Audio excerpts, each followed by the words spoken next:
de retour dans l'Africa Newsroom. Nous sommes toujours en compagnie de Patrick Boyo, juriste et enseignant à l'Université d'Evry, Jean-Marie Bitomo, éditorialiste d'Africa 24. Nous parlions donc de ces élections municipales qui se sont tenues ce dimanche en Tunisie. Patrick Boyo, vous vouliez réagir aux enjeux et à l'explication que fournissait il y a quelques instants Jean-Marie Bitomo. Oui, mais ce Bitomo a fait un très bel exposé. Vous avez peut-être tort de dire que vous êtes vieux parce que j'ai senti en vous une telle jeunesse. Vous êtes vraiment mis dans la peau de tous les jeunes de mon âge qui sont en Afrique, on serait vraiment de nous suivre et qui aiment bien suivre ce genre de débats. Le problème dans ce que nous disons, c'est aussi les entreprises et les institutions internationales. Allez dans tous les pays d'Afrique. Les institutions internationales, comme les ONG internationales, comme les entreprises internationales multinationales, ne favorisent pas beaucoup non plus l'émergence de jeunes. Un jeune qui vient de terminer ses études, qui va déposer son CV, la première chose qu'on va lui demander, au moins une expérience de 5 ans. Au moins une expérience de 5 ans. En matière peut-être de gestion des dossiers agricoles. Mais attendez, le jeune vient de faire des études d'agronomie. Il est ingénieur agronome. Il vient déposer son CV pour être candidat sur un poste d'agronome. Et vous voulez qu'il ait une expérience de 5 ans, mais attendez, où il ne fait pas ses études. C'est une façon de nous fermer les portes. C'est ça, où il ne fait pas des études, où il ne fait pas ses études et directement il commence quelque part à travailler dans une ferme et puis plus tard il viendra déposer sa candidature et vous lui direz vous n'avez pas les niveaux d'études ou bien vous ne savez pas ce que vous voulez. On a des pays comme la France, on critique parfois la France, mais moi je vis en France, j'ai des témoignages de ce pays où je suis arrivé avec mon diplôme et sans expérience, j'ai pu trouver des fonctions. Aujourd'hui j'enseigne dans une université.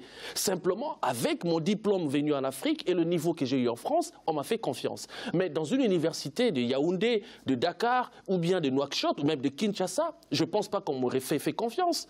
On m'aurait fait marcher pendant plusieurs mois ou pendant plusieurs années pour soi-disant qu'il n'y a pas d'expérience. Mais dites-nous, quelles compétences vous voulez que les jeunes puissent avoir pour pouvoir émerger? Et c'est ça le problème qu'il y a en Tunisie.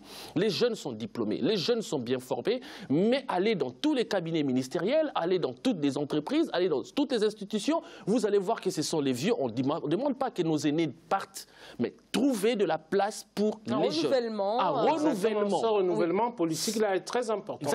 C'est de ça que moi je parle tout le temps. Comme M. Mboyo est en train de le dire. Les jeunes, c'est-à-dire tout individu, tout être humain. Je disais tout à l'heure, nous rentrons dans la sociologie humaine. Tout individu a besoin, c'est-à-dire de pouvoir se mettre en perspective ton avenir. Mais quand vous avez des jeunes Africains qui voient les pratiques qu'il y a sur place chez nous et qui sont capables de mettre leur avenir en perspective, comment voulez-vous que ces gens-là puissent fonctionner avec le système? Donc, on se retrouve ici là, avec la Tunisie. 66%, comment dirais-je, d'abstention pour une élection législative. Alors que la Tunisie sort d'une dynamique qui part des jeunes. Comme le disait M. Mboyo là tout à l'heure, les anciens qui sont là, ce sont ce qu'on appelle chez nous en Afrique les caciques du pouvoir. Exactement. Donc à partir de là, qu'est-ce qui se passe? On continue la même chose. Et les jeunes, à un certain moment, se disent qu'on a notre place dans la société. Pardon, j'aimerais juste dire que ceux qui rêvent aussi du changement, dans certains pays, surtout l'Afrique centrale, où il y a des dictatures que moi je ne cesse de dénoncer, au Tchad, en RDC, au Congo-Brazza, au Gabon, sachez que ce sont les mêmes qui travaillent avec Kabila, avec Déby, avec Sassou, avec Bongo, qui demain deviendront les présidents, premiers ministres. En tout cas, ce sont ceux qui sont aujourd'hui au Parlement ou ministres qui le deviendront. Et ce sont ces gens-là qui risqueront de confisquer encore le pouvoir aux jeunes et qui risqueront de perpétuer encore d'autres systèmes. Et je pense que, et cela me pousse à encourager les jeunes à beaucoup s'engager dans la politique, dans les élections, surtout quand il y a un vent de changement qui vient de souffler, comme c'était le cas récemment au Burkina Faso. C'est tout simplement la question de renouvellement systémique. Exactement. Le système, il se reproduit, donc à partir et les jeunes doivent être actifs, proactifs. Alors, ces élections en Tunisie ont en tout cas permis de prendre le pouls véritablement le pouls de la classe politique. À moins de 2 ans des élections législatives et présidentielles, donc fixées à 2019. Patrick Boyo, ce taux d'abstention, c'est un avertissement, en tout cas, non seulement pour la classe politique, vous l'avez tous les deux évoqué il y a quelques instants, mais aussi à l'égard de Nida Tounes. Exactement, de Nida Tounes, le parti du président de l'Assemblée nationale, du Premier ministre, mais qui perd les élections face à Enarda, présenté comme le parti islamiste, qui refuse l'égalité homme-femme, le parti qui ne veut pas que la Tunisie puisse progresser. Mais pourquoi, il faut se poser la question, pourquoi ce parti-là gagne-t-il les élections? Et moi, je continue de dire, en Égypte, le premier parti, c'est encore les frères musulmans. Les frères musulmans. Qu'on le veuille ou pas. On peut les combattre, on peut les dissoudre, mais ils sont aujourd'hui la première force. Parce que les frères musulmans, ce sont eux qui ont donné le mot d'ordre à la population pour boycotter les élections. On s'est retrouvés avec le président Sisi qui s'est fait élire à plus de 98%, mais avec quel score? Moins de 40% de participation. Et encore, il faut dire que les chiffres des États, on sait que ce sont des chiffres trafiqués et gonflés. Donc, en réalité, on peut dire que la participation était beaucoup moins importante que cela. Mais si ces partis sont encore très influents, pourquoi ne pas les laisser être dans la société et subir des changements en interne? Parce qu'avec la soif de liberté, la soif du changement que les jeunes ont, les choses vont changer d'une manière ou d'une autre, qu'on le veuille ou pas. Mais en voulant étouffer ces partis, on retrouve des échecs, on retrouve des situations assez compliquées. Et à cette allure, c'est Enarda qui va gagner sûrement les élections de 2019. Et le parti du président va se retrouver en déliquescence. Ils ont connu déjà beaucoup de défections, beaucoup de tiraillements. Il y a beaucoup de scissions dans ce parti, Nida Tounes. Et à cette allure, on risque d'avoir encore une situation telle qu'il y aura un islamiste qui va arriver comme Premier ministre ou comme président, et il y aura encore peut-être un coup d'État, une autre Sisi à la tunisienne qu'on va présenter pour casser, et ce sera la perte totale de la révolution que les jeunes ont menée en 2011. Merci beaucoup à tous les deux pour ce décryptage. On passe à une toute autre actualité dans le grand angle.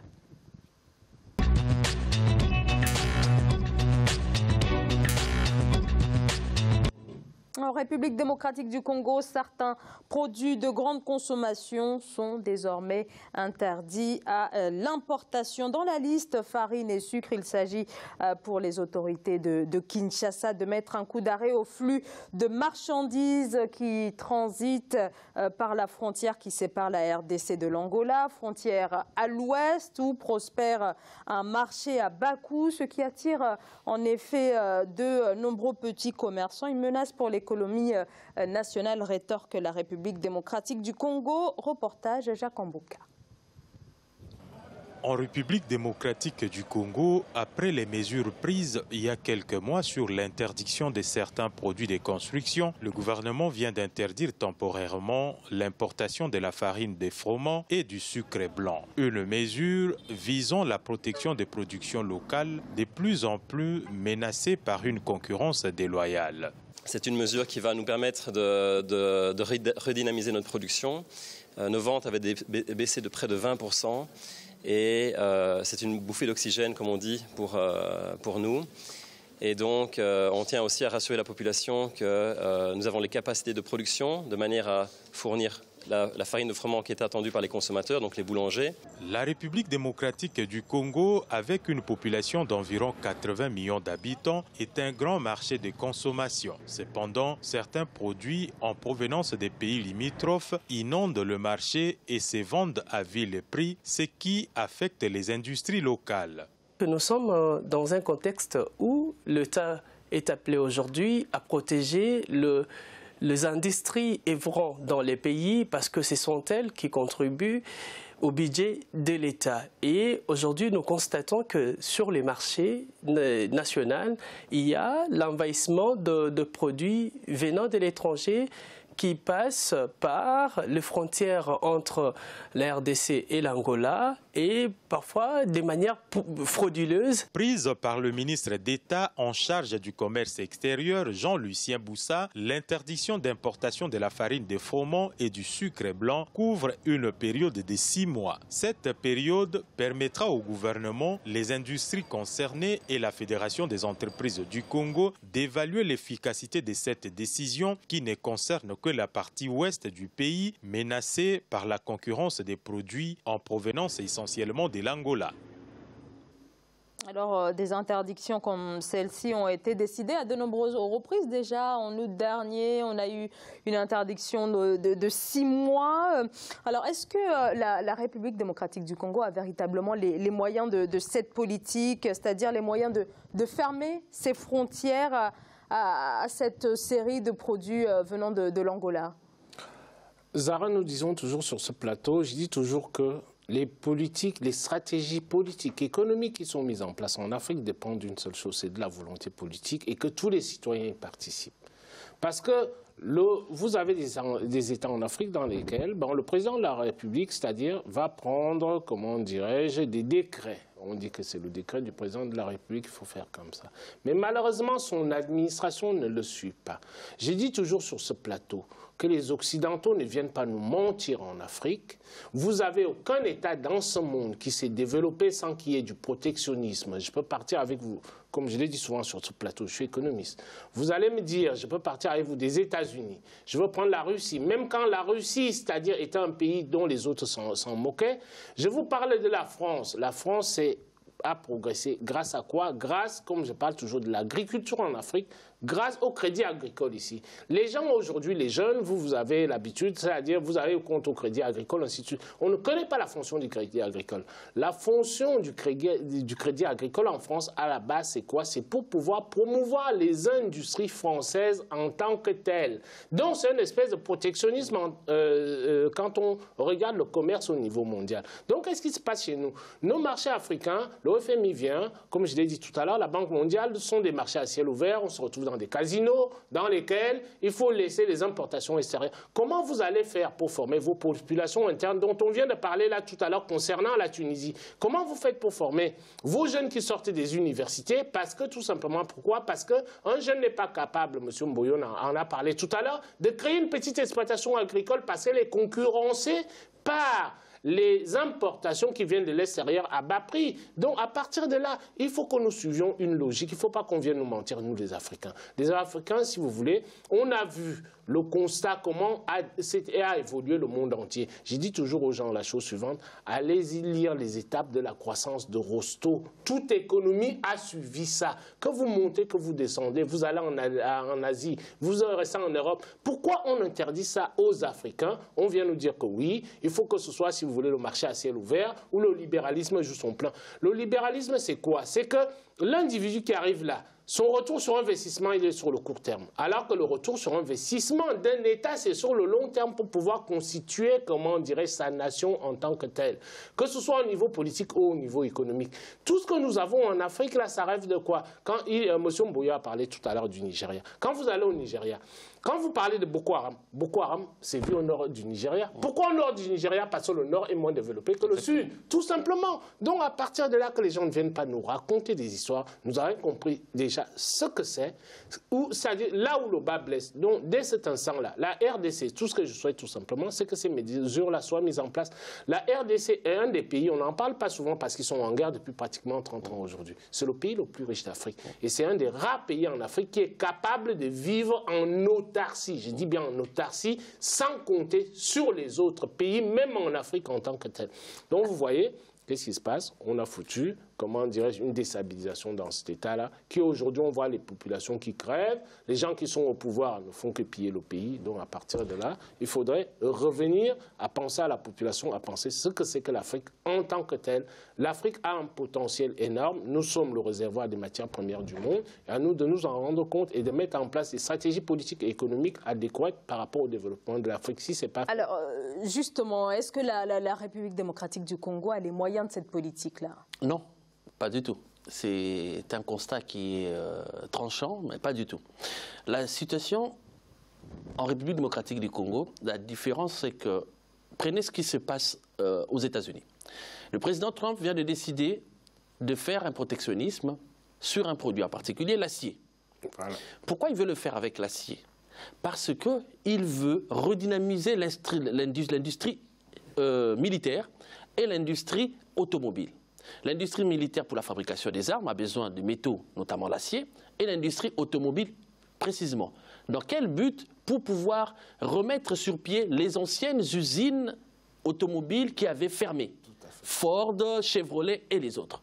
Donc il y a une bonne politique bien pensée derrière. Or, en République démocratique du Congo, le problème c'est quoi? Je vais vous lire l'arrêté de ce ministre qui a été signé le 5 mars 2018. Il dit ceci notamment: nous devons faire face à une augmentation imprévue des importations qui portent préjudice grave, je cite, à l'économie locale. Augmentation imprévue.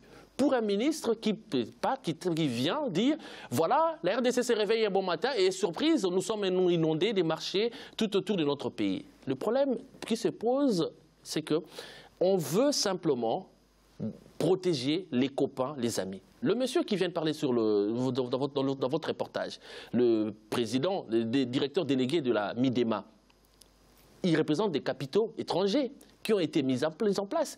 Il ne serait pas étranger et il ne serait pas venu avec des capitaux étrangers, ce ministre ne prendrait pas cet arrêté. Il y a combien de domaines en souffrance en RDC? On avait en RDC, je me souviens bien, à l'époque du Zaïre, 2 usines de cimenterie qui couvraient pratiquement toute l'Afrique centrale. Cimenterie nationale et cimenterie de Kouilou, Silou et Sinat. Avec ces 2 entreprises seulement, on arrivait à importer et à construire. Kabila a lancé un plan sorti de nulle part en 2006, après avoir gagné les élections, les 5 chantiers.